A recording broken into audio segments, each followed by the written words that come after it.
კარპალური გვირაბის გასახსნელად ჩვენი ენდოსკოპიური ტექნიკა ძირითადად განსხვავდება ბუჟირების ტექნიკისგან. კანის ჭრილობა კეთდება ლანგერის კანის დაჭიმულობის ხაზების გასწვრივ მაჯის მიდამოში. დისექცია ტარდება გამადიდებელი ლუპის გამოყენებით. განივი კარპალური იოგი ფრთხილად იყოფა მისი ბოჭკოების მიმართულების გასწვრივ, რათა ვიზუალიზდეს მის ქვეშ მდებარე შუათანა ნერვი.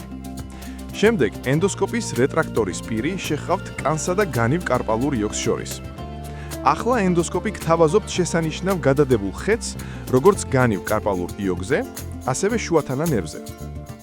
ახლა განივი კარპალური იოგი იკვეთება ენდოსკოპიური ვიზუალური კონტროლის ქვეშ.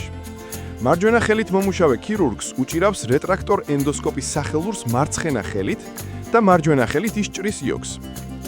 რეტრაქტორის პირი წინ მიიწევს სივრცეში დისექციის მიმდინარეობისას. განივი კარპალური იოგი გადაიკვეთება შუათანა ნერვის იდაყვის გვერდის გასწვრივ, რადგან ნაკლებად სავარაუდოა, რომ შუათანა ნერვის მცირე ზომის კანის ტოტი აქ გაივლის იოგს. როგორც წესი, ეს ტოტი ტოვებს შუათანა ნერვს სხივურ მხრიდან განივი კარპალური იოგის პროქსიმალურ საზღვრამდე დიდი ხნით ადრე.